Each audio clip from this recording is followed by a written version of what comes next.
What is up, guys? Steven here, and I'm going to be bringing you an NU replay today. It feels good to say that. It's been a while since I've uploaded a replay, and I plan on restarting my daily uploads next week.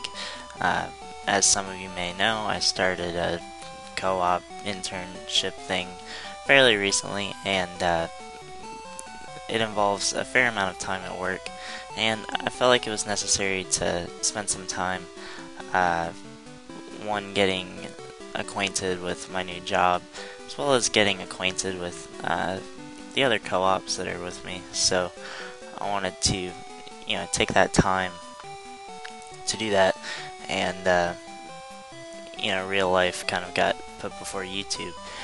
But starting next week, I'm gonna re-begin doing daily uploads because I feel like I'm in a position where I can do that now. So first things first, the team I'm gonna show you, I got to number 5 with it. It was supposed to be a gimmicky team, and it actually ended up being pretty good. I got up to number 5 just kind of goofing around, so I feel like the team at least isn't terrible. It loses terrain, but that's alright. So, in addition, I just got out of the shower, so this is gonna be a nice, deep, sensual recording for all the ladies out there. Crap. So this is team preview. It's against Realistic Waters. I've played him/her on the ladder a bunch of times, and they're a good player. And this was on my climb to the top, which was pretty fast actually. I had a lot of success with this team, and it's really fun to use. Like I said, it's fighting spam, and it's basically standard Hariyama. I run Ice Punch and Heavy Slam. Ice Punch because it helps it beat things like Vile Plume and Dragalge that fighting types in general don't really like. And it's just kind of, I don't really feel like you need priority on Hariyama, especially on this kind of team. Next, got Scarf Sock. The goal of the team is basically to win with Scarf Sock late in the game. And that seems to happen a lot. You punch holes with the other fighting types and the other mons in the team, and you try to clean up late game with Sock. It works out pretty well. Banded Primate, because Scarf Primate is terrible. Banded is pretty good.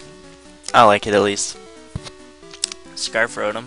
So we do have the dual Scarfer with Rotom and Sock, which 3 choice mons right here. So it does take some prediction to use this team. You have to play intelligently to kind of prevent the opponent from getting into an advantageous position based off a move you lock yourself into. Next, I have Crustle. I wanted hazards, so I'm running Crustle, and it kind of works with Rotom because it acts as a spin blocker. And Crustle is probably the best Spikes Stealth Rock lead in the tier because it's the only one in the tier, so that's why I'm using it. And last, Kling Klang, because I wasn't trying to get swept by Slurpuff. It actually sets up on a fair amount of stuff that walls fighting types, so that's really good.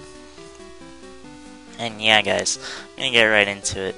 So I'm going to lead Crustle because it is a lead Crustle. Is he a lead Seismitoad?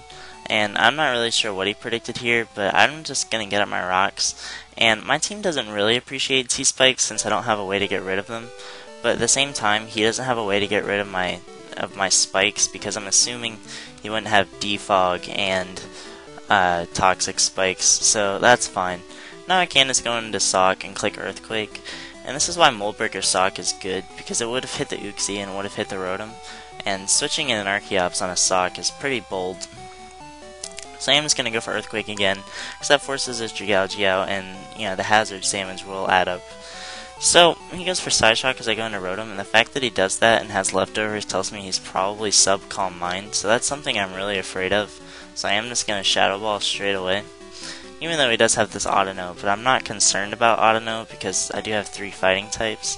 I'm just going to go into Hariyama because it's pretty much the least important of the fighting types, and I don't mind it getting knocked off. And this is kind of where being a fighting spam team comes into play. It goes for protect, and normally you would go for knockoff predicting the Rotom, but I'm just going to CC again because I guess the knockoff is too obvious because I have 3 fighting types, so I would want to get rid of the thing that prevents me from spamming close combat. So that's kind of why you make that kind of play. So now I go into Kling Klang. Now I'm just going to go for Gear Grind, predicting him to go into Seismitoad. I mean, him just taking hazards damage really helps me. And at this point he is inside with a counter. So I'm just going to switch out into Hariyama.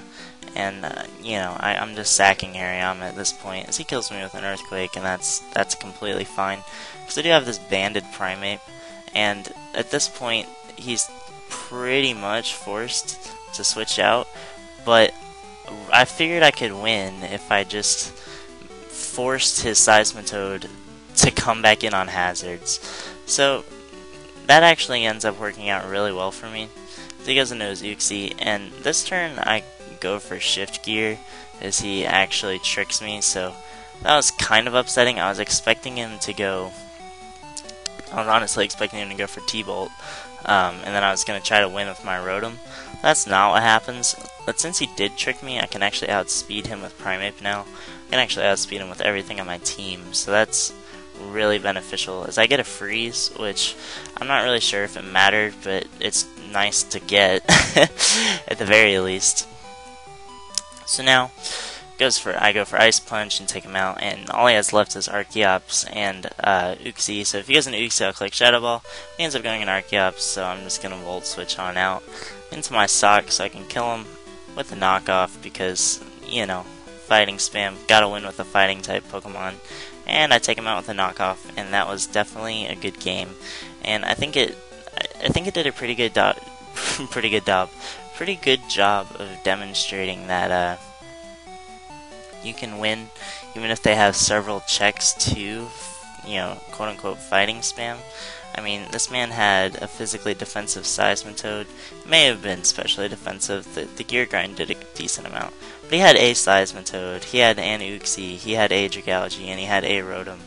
And I was still able to win because the team synergizes really well. And he let me get at my hazards, which is always nice. Especially against teams like his, which, you know, don't really like to switch around that much since he has some bulkier threats.